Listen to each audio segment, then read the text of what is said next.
سلام به همه دوستان و همراهان عزیزم. خیلی ازتون ممنونم که لطفتون رو از من دریغ نمی کنید. پیام های پرمهرتون رو به من ارزانی می دارید و با من هر روز و هر لحظه همراه هستید. یادتون باشه هر روز یک فرصتی هست برای دوباره شروع کردن، برای دوباره تابیدن. با قدرت درونیتون کنج هر ناامیدی رو به نور امید تبدیل کنید و قدم بردارید و با سختی ها مقابله کنید. با هم آماده میشیم برای گرفتن فال امروز. هر نیتی که در ذهنتون دارید، نیت کاری، تحصیلی، احساسی، هر نیتی که دارید انجام بدید. تا چند ثانیه دیگه میریم سراغ دیوان و من غزل و تفسیرش رو براتون میخونم.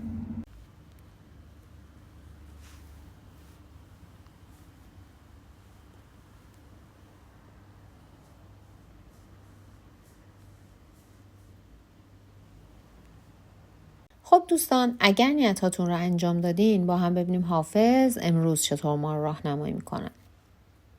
ای پادشه خوبان، داد از غم تنهایی، دل بی تو به جان آمد، وقت است که بازآیی.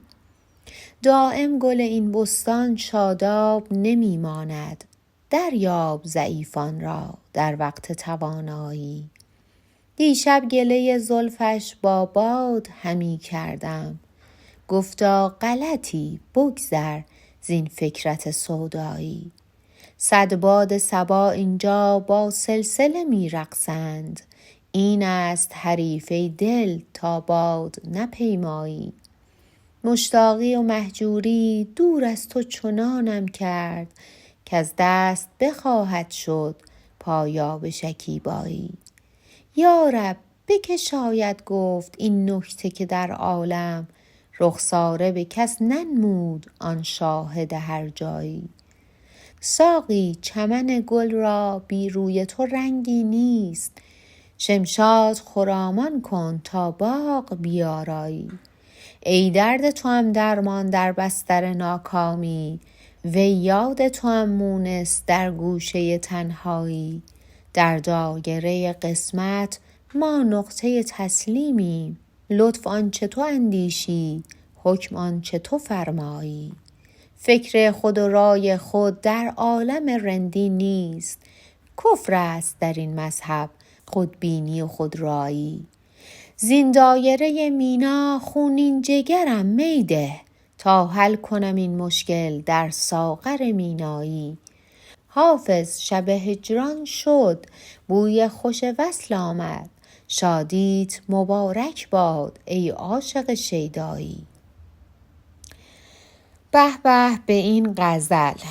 خب دوستان، باید بگم این غزل رو حافظ زمانی که بازگشت شاه شجاع به شیراز و تصمیم به مبارزه و درگیری ایشون با شاه محمود مسلم شده بوده سرودن. حافظ میگه ای پادشاه زیبارویان، از غصه تنها بودن پیش تو شکایت میکنم. بدون تو دلم داره از دست میره و زمان اون رسیده که به دیار خودت برگردی. گل همیشه تازه نیست و الان که قدرت داری باید ضعیفان رو دریابی. اما در تفسیر این غزل حافظ بهتون نوید میده که به امید خدا به زودی خواسته هاتون برآورده میشه. این غزل جزو آخرین غزلیات حافظ هست و در این غزل حافظ میگه در دایره قسمت ما نقطه تسلیم هستیم و منظورش اینه که خودتون رو تسلیم تصمیمات خداوند بدونید. حتی اگر در ظاهر هم خواسته هاتون برآورده نشه ناامید نباشید و این رو بدونید که گاهی خداوند بندگانش رو با مشکلات آزمایش میکنه. احساس افسردگی و ناراحتی رو از وجودتون دور بکنید، به خدا توکل داشته باشید و اصلا در برابر مشکلات سرخم نکنید. غم، اندوه، تنهایی و بی‌همدمی شما رو به شدت آزرده خاطر کرده. سرنوشت انسان‌ها مقدر هست که با مشکلات زندگی مقابله کنن، دست و پنجه نرم بکنن و گاهی باید با زندگی سازش بکنید. به امید خدا به زودی مژده وصل به شما خواهد رسید که شما رو غافلگیر میکنه و این شادی برای شما مبارک خواهد بود. اگر الان خبری از یارتون نیست ازش گله نکنید، چون در وضعیت و شرایط خاصی قرار داره، در حالی که تمایل داره با شما ارتباط داشته باشه، اما از جهات دیگر مسائل خاصی براش پیش اومده که به امید خدا اون مسائل هم به زودی برطرف میشه و رفته رفته این رابطه شما شکل میگیره. دوستان، اگر قصد انجام کار جدیدی رو دارید، بهتره یک مقداری دست نگه دارید، چون در شرایط فعلی که شما درش قرار گرفتید به صلاح شما نیست و ممکنه برای شما پشیمانی به همراه داشته باشه.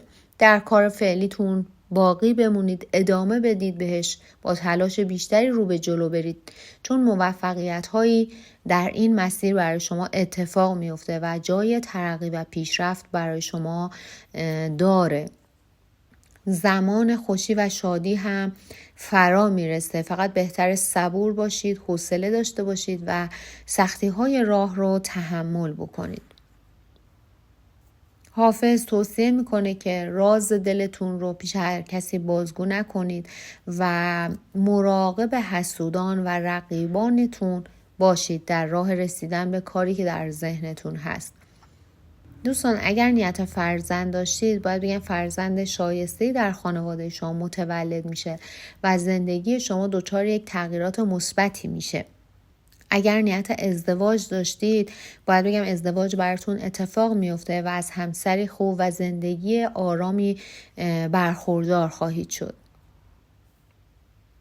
حافظ میگه شما همیشه سعی دارید حالت جوانی و سرزندگی خودتون رو حفظ بکنید. از این جهت بهتون توصیه میکنه که به محیط‌های باز مثل روستاها، جنگل سفر بکنید و سعی کنید در مکانهایی که غم و اندوه درش وجود داره توقف طولانی نداشته باشید، چون با روحیه شما سازگاری نداره. هرچه بانشادتر باشید عمر بیشتری هم دارید و مطمئناً اون حالت سرزندگی رو میتونید در خودتون بیشتر زنده نگه دارید. در انتهای این غزل هم حافظ میگه دوستی دارید که بزرگمنش با خصوصیات اخلاقی خوبی هست که مدتها ازش بی اطلاع هستید، ندیدید این شخص رو. الان که شما احساس تنهایی و احساس نیاز میکنید، بهتره براش پیامی بفرستید و این شخص رو ملاقات بکنید. سعی کنید غرور و تکبرتون رو کنار بذارید و این ملاقات رو به فال نیک بگیرید. شاید برای شما راه رو باز بکنه، راه رو هموار بکنه و یک مقداری از این حالت تنهایی شما رو خارج بکنه. از افکار بیهوده دست بردارید. برای اون چیزی که در فکرش هستید، برای نیتی که دارید، بهتر بی فکری و غرور رو کنار بذارید و با فکر و اندیشه قدم بردارید. اون چیزی که قسمت و نصیب شما باشه براتون اتفاق میفته. بهتر زیاده خواه نباشید و بلند پروازی رو کنار بذارید، چون اگر واقع بین و دقیق باشید مطمئناً به آرزوهاتون هم میرسید. بهتر صبر داشته باشید، به خدا توکل بکنید و منتظر اتفاقات خوب در زندگیتون باشید. سپاسگزارم که دلتون رو به این فال سپردید و تا اینجا همراه من بودید. حافظ، این پیر دانای شیراز، همیشه چیزی برای گفتن داره. برای هر دل، برای هر حال و برای هر لحظه. اگر این فال تونسته نوری در دلتون روشن کنه یا حرف دلتون رو بزنه، حتما سری هم به فالهای دیگه کانال بزنید. شاید در میون اونها پیامی نهفته باشه که منتظر شنیده شدنه. فراموش نکنید هر بار که دیوان رو ورق میزنیم، در واقع داریم دلمون رو ورق میزنیم. تا دیدار بعدی، دلتون شاد، فالتون نیک و راهتون روشن. یادتون نره اگر نظر یا تجربه از فالتون دارید برام بنویسید و برای دیدن فالهای بیشتر کانال رو حتما دنبال کنید. با عشق، تا فال بعد، به خدا میسپارمتون.